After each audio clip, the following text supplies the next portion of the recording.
Hello, let me first say that it is a great honor for me to speak here at the FMRS, so thank you for having me. The case I'm arguing here is hopefully going to create plenty to discuss in the upcoming panel, and I know that many people will disagree with what I am about to say. And this is great. I think a free society thrives on widely differing opinions, so please don't agree with me too much. But also, please hear me out. What I'm about to argue is that your freedoms and mine are in danger and that civil rights and democracy are not compatible. These issues are issues that already existed before the pandemic. They just became more apparent and more pressing because of it.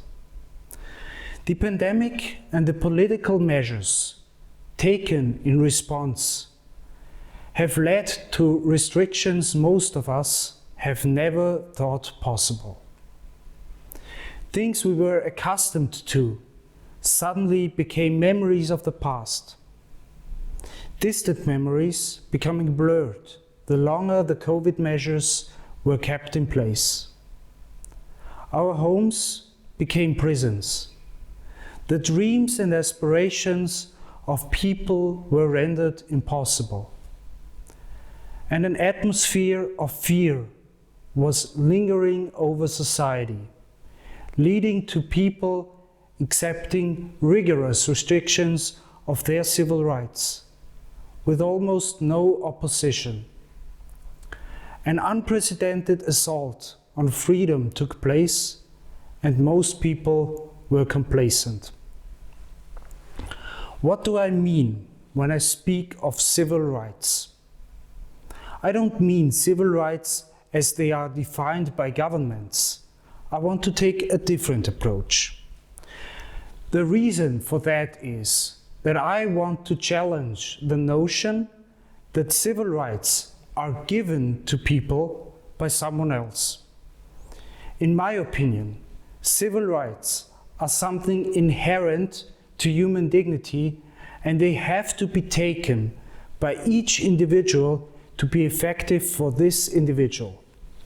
Once again, they are to be taken, not given. Civil rights given to you are privileges, not rights.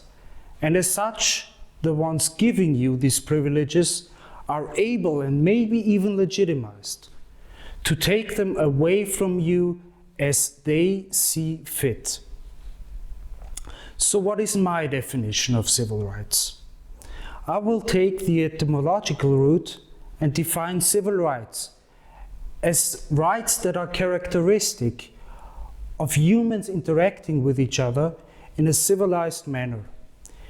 Interacting in a civilized manner essentially means respecting the human dignity of your fellow man. In other words, it means seeing your fellow man as an end in itself, not as a means to an end. We might ask ourselves now what this means for civil rights, and in my mind, the answer is pretty obvious. The respect of human dignity implies the right to self-determination. Whenever you view your fellow man as an end in itself, you will have a hard time arguing that these same men don't have the right to self-determination. Therefore, the most important civil right is the right to be fully in charge of one's own life. After having defined civil rights, let's take a look at democracy. Everybody nowadays seems to support democracy, but not many people can explain what they mean when they talk of democracy. In a way, something being democratic has become synonymous with it being good, ethical, or righteous. Etymologically, democracy means people's rule. What is meant by that, both historically and currently? is not self-determination, but participation. In most contemporary democracies, this participation is understood primarily to be the right to vote.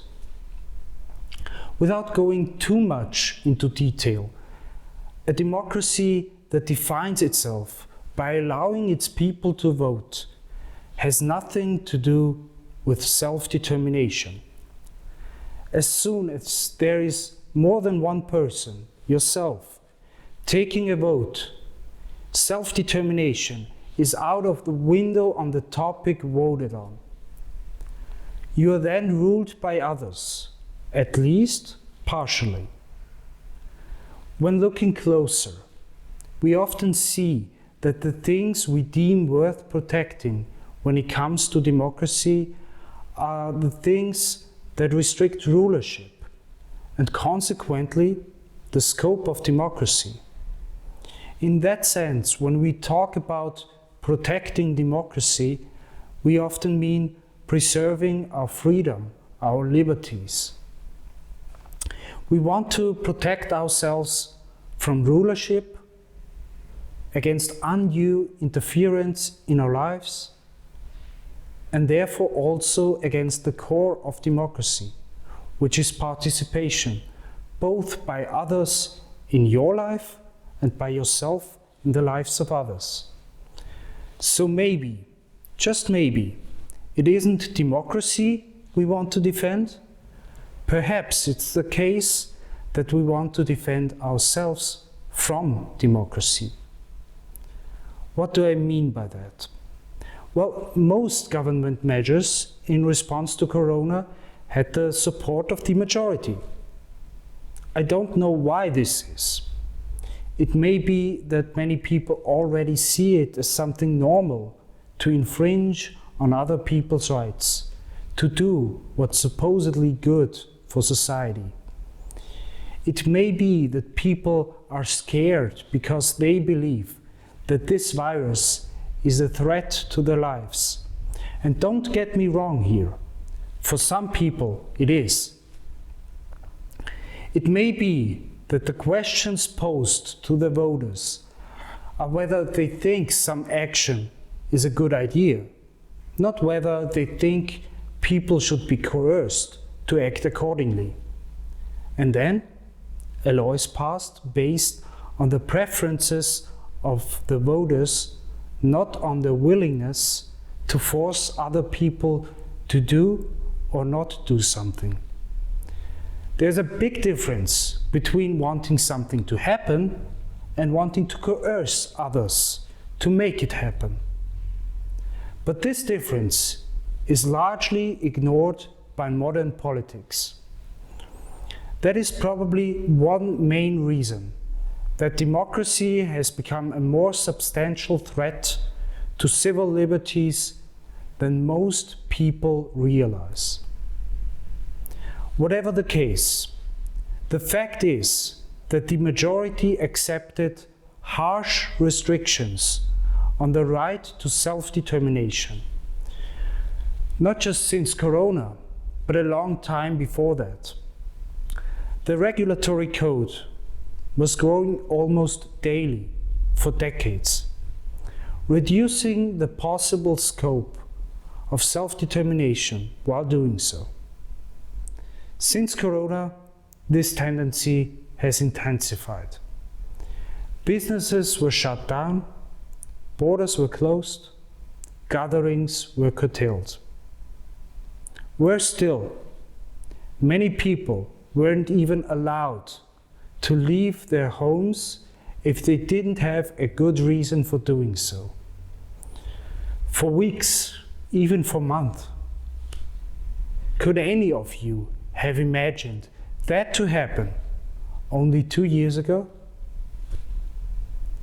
The cold iron fist of the state came down upon Europe and most other parts of the world. Of course, I understand everyone saying that the restrictions were necessary evils even, and that there would have been a catastrophe if they wouldn't have been introduced. but I dispute that. Restrictions on self-determination have one very destructive side effect. They lead to people becoming less responsible for their actions as they are coerced to act in a certain way anyhow. And it's hard to take responsibility for actions that are forced on you. People acting irresponsibly is the last thing you want in a pandemic. Trying to cure irresponsibility by taking responsibility from people won't mitigate but exacerbate the problem. That aside, when people aren't able to lead a self-determined life, an atmosphere of desperation and depression is the consequence. Being unable to lead a self-determined life is the same as being unable to pursue dreams. Robbing people of the means to pursue their dreams is the cruelest and most inhumane act I can think of. It takes the fire out of people. You can see that in their eyes. And that's the tragedy all the restrictions on self-determination have led to long before Corona. Many people were taken the means to lead a happy life, a life worth living, a life that feeds on our inner fire. I'm talking about a life worth living here, not about merely existing. This is the reason why rights that are derived from the right to self-determination are so crucial. All individual and entrepreneurial rights that matter for libertarians are related to self-determination in some way. These are the rights that have to be defended, also against majority-backed attacks. Individual rights, or more precisely, individual privileges, lose their function as a defense against mob rule if only minorities viewed kindly upon by the majority are protected. This is rather obvious when it comes to taxes, for example, especially when it comes to taxing the rich. The rich are a minority that is viewed unkindly upon by the majority, and therefore people find no issue in disproportionately taxing rich people. However, if only those minority groups that are viewed kindly upon by the majority are protected, we are at least close to a tyranny of the majority. Let's now go back to what happened in the pandemic and what the dangers for civil rights are. Some people are already trying to use the restrictions of the pandemic as a blueprint for further restrictions in the future and in the name of other issues like climate change. While I agree that there are issues that need to be solved, I disagree that restricting self-determination is a promising way to solve them. Quite the opposite. Self-determination enhances responsibility, increases creativity, and leads to more innovation. More than that, it leads to a life full of stimulating experiences that make life brighter and much more colorful. And that's why I agree with Jefferson when he wrote, "I prefer the tumult of liberty to the quiet of servitude." Let me end by saying this. In times like these, it is essential to fight what is important and to not waste energy fighting for something that only seems important on the surface.